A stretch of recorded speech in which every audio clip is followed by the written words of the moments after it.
ସ୍ୱାଗତମ୍ ପିଲାମାନେ, ଆରମ୍ଭ କରିବା ଆକାଶ କଇଁଛ ଗଳ୍ପର ଭାଗ 1। ପ୍ରଶ୍ନ 1। ଆକାଶ କଇଁଛ ଗଳ୍ପର ଗାଳ୍ପିକଙ୍କ ନାମ କ'ଣ? ଏଥିରେ 4ଟି ଅପସନ୍ ଅଛି। ମନୋଜ କୁମାର ମିଶ୍ର, ମନୋଜ ପଣ୍ଡା, ମନୋଜ ଦାସ, ମନୋଜ ଧଳ। ତାହେଲେ ଗ ଅପସନ୍ଟି ଠିକ୍। ମନୋଜ ଦାସ ହେଉଛନ୍ତି ଆକାଶ କଇଁଛ ଗଳ୍ପର ଗାଳ୍ପିକ। ପ୍ରଶ୍ନ 2। ଆକାଶ କଇଁଛ ଗଳ୍ପଟି କେଉଁ ଗଳ୍ପ ଗ୍ରନ୍ଥରୁ ଆସିଅଛି? ଏଥିରେ 4ଟି ଅପସନ୍ ଅଛି। ଅମୃତଫଳ, ପ୍ରଭଞ୍ଜନ, ଲକ୍ଷ୍ମୀର ଅଭିସାର, ଧୂମ୍ରାଭ ଦିଗନ୍ତ ଓ ଅନ୍ୟାନ୍ୟ କାହାଣୀ। ତାହେଲେ ଘ ଅପସନ୍ଟି ଠିକ୍। ଧୂମ୍ରାଭ ଦିଗନ୍ତ ଓ ଅନ୍ୟାନ୍ୟ କାହାଣୀ। ତାହେଲେ ଏହି ଗଳ୍ପ ଗ୍ରନ୍ଥରୁ ଆକାଶ କଇଁଛ ଗଳ୍ପଟି ଆସିଅଛି। ପ୍ରଶ୍ନ 3। କାହାକୁ ନୂତନ ଭାବରେ ଉପସ୍ଥାପନ କରିବା ହେଉଛି ମନୋଜ ଦାସଙ୍କ ଗଳ୍ପ ରଚନାର ବୈଶିଷ୍ଟ୍ୟ। ଆଉଥରେ ପ୍ରଶ୍ନଟି, କାହାକୁ ନୂତନ ଭାବରେ ଉପସ୍ଥାପନ କରିବା ହେଉଛି ମନୋଜ ଦାସଙ୍କ ଗଳ୍ପ ରଚନାର ବୈଶିଷ୍ଟ୍ୟ? ଏଥିରେ 4ଟି ଅପସନ୍ ଅଛି।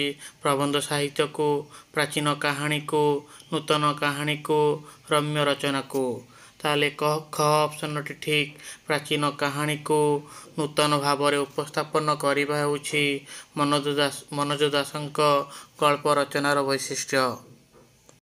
ପ୍ରଶ୍ନ 4। କମ୍ବୁଗ୍ରୀବ କେଉଁଠାରେ ରହୁଥିଲା? ଏଥିରେ 4ଟି ଅପସନ୍ ଅଛି।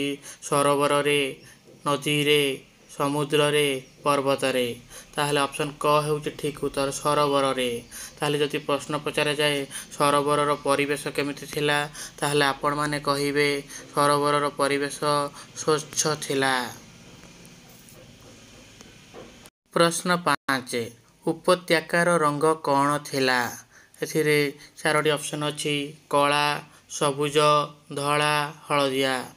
ତାହେଲେ ଖ ଅପସନ୍ଟି ଠିକ୍, ସବୁଜ।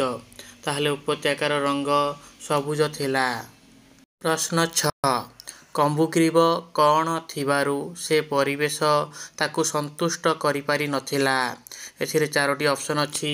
ଉଚ୍ଚାଭିଳାଷୀ, ଦୁଃଖିତ, ମୂର୍ଖ, ଅସନ୍ତୁଷ୍ଟ। ତାହେଲେ ଅପସନ୍ କ ହେଉଛି ଠିକ୍ ଉତ୍ତର, ଉଚ୍ଚାଭିଳାଷୀ।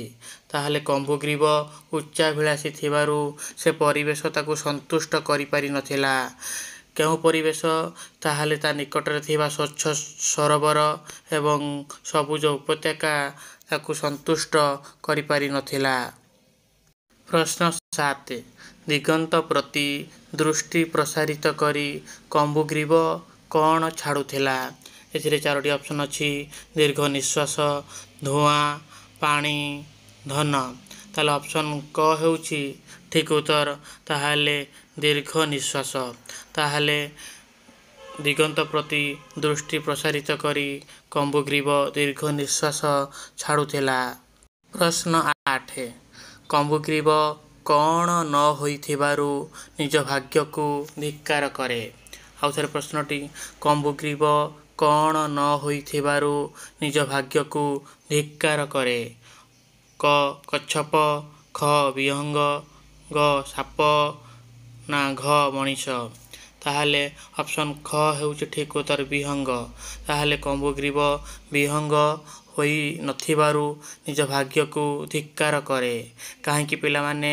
ଯଦି ସେ ବିହଙ୍ଗ ହେଇଥାନ୍ତା ତାହେଲେ ଉଚ୍ଚ ଆକାଶରେ ଚାରିଆଡ଼େ ସେ ଘୂରି ବୁଲୁଥାନ୍ତା।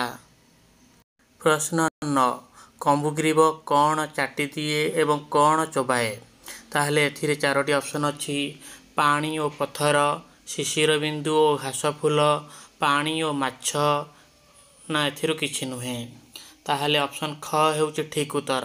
ଶିଶିର ବିନ୍ଦୁ ଚାଟିଦିଏ ଏବଂ ଘାସ ଫୁଲଟିଏ ଚୋବାଇ ପକାଏ। କେତେବେଳେ?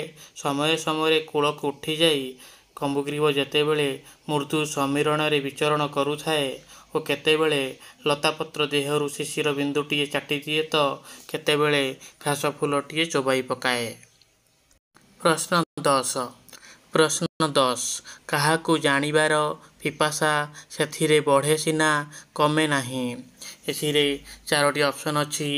ସମସ୍ତଙ୍କୁ ଅନ୍ତରକୁ ଦୂରାନ୍ତରର ଅଜଣାକୁ ମନୋଜ ଦାସଙ୍କୁ।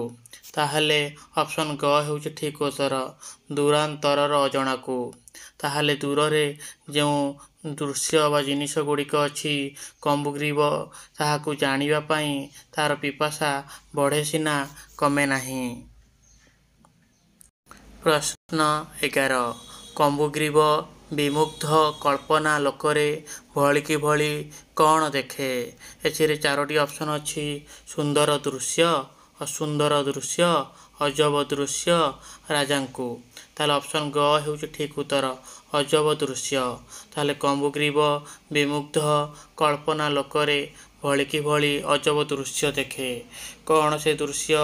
ଗୀତ ବୋଲି ପାରୁଥିବା ଗଛଲତା, ମେଘମାଳା ଭିତରୁ ସିଧାସଳଖ ଝରି ଆସୁଥିବା ସାତରଙ୍ଗୀ ନଦୀ, ପ୍ରଶସ୍ତ ସଦନରେ ଏକତ୍ରିତ ସ୍ୱନାମଧନ୍ୟ ନର ଓ ବାନର ବର୍ଗ ମଧ୍ୟରେ ଲାଙ୍ଗୁଳର ଉପଯୋଗିତା ସମ୍ପର୍କରେ ତର୍କସଭା। ପ୍ରଶ୍ନ 12 କେଉଁ ଋତୁ ସମାଗତ ହେଲେ ହଂସ ଦୁଇଟି ସରୋବରରେ ଉପନୀତ ହେଉଥିଲେ? ଏଥିରେ ଚାରୋଟି ଅପସନ୍ ଅଛି ବର୍ଷା ଋତୁ, ଗ୍ରୀଷ୍ମ ଋତୁ, ଶୀତ ଋତୁ, ବସନ୍ତ ଋତୁ। ତାହେଲେ ଅପସନ୍ କ ହେଉଛି ଠିକ୍ ଉତ୍ତର।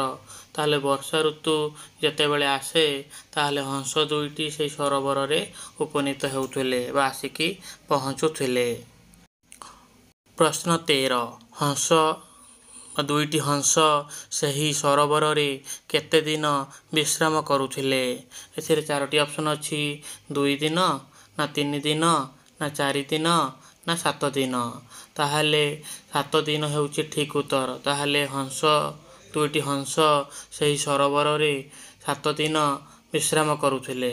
ଯଦି ପଚରାଯାଏ କେତେ ସପ୍ତାହ, ତାହେଲେ ଆପଣମାନେ କହିବେ 1 ସପ୍ତାହ ସେହି ସରୋବରରେ ହଂସ ଦୁଇଟି ବିଶ୍ରାମ କରୁଥିଲେ। ପ୍ରଶ୍ନ 14 ପ୍ରସ୍ତାବର ବିଜ୍ଞତା ସମ୍ପର୍କରେ ସନ୍ଦେହ କାହା ମନରେ ସୃଷ୍ଟି ହେଲା? ଏଥିରେ ଚାରୋଟି ଅପସନ୍ ଅଛି 2ଟି ହଂସ, ଖ ରାଜା ଓ ମନ୍ତ୍ରୀ, ଗ କଚ୍ଛପ ଦ୍ୱୟ, ନା ଘ ପାରା ଓ ବଗ। ତାହେଲେ କ ହେଉଛି ଠିକ୍ ଉତ୍ତର, ହଂସ ଦୁଇଟି ମନରେ ସନ୍ଦେହ ସୃଷ୍ଟି ହେଲା। ଯେତେବେଳେ ସେମାନଙ୍କ ଭିତରେ ବନ୍ଧୁତା ଯଥେଷ୍ଟ ଦୃଢ଼ୀଭୂତ ହେଲା ପରେ ହିଁ ଦିନେ କମ୍ବୁଗ୍ରୀବ ସେମାନଙ୍କ ସହିତ ପର୍ବତ ଶ୍ରେଣୀ ସେପାରିସ୍ଥ ସରୋବରକୁ ଯିବାର ଇଚ୍ଛା ପ୍ରକଟ କଲା।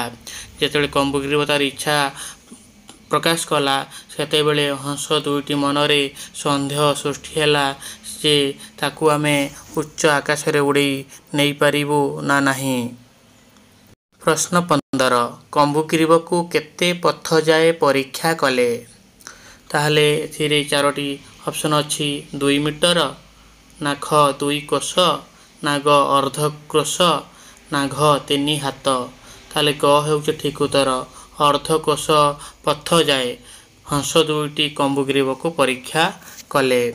ଶେଷରେ କମ୍ବୁଗ୍ରୀବ ପରୀକ୍ଷାରେ ସଫଳ ହେଲା ଏବଂ ସେ ହଂସ ଦୁଇଟିଙ୍କ ସହିତ ପର୍ବତ ସେପାରିରେ ଯେଉଁ ସରୋବର ଅଛି ସେଠାକୁ ତାଙ୍କ ସହିତ ଗଲା। ତାହେଲେ ପିଲାମାନେ ଯଦି ଏହି ମୋର ଭିଡ଼ିଓଟି ଆପଣମାନଙ୍କୁ ଭଲ ଲାଗିଥାଏ ତାହେଲେ ଲାଇକ୍, ସବସ୍କ୍ରାଇବ୍, ସେୟାର ଏବଂ କମେଣ୍ଟ ଦେବାକୁ ଭୁଲିବେ ନାହିଁ। ଜୟ ଜଗନ୍ନାଥ।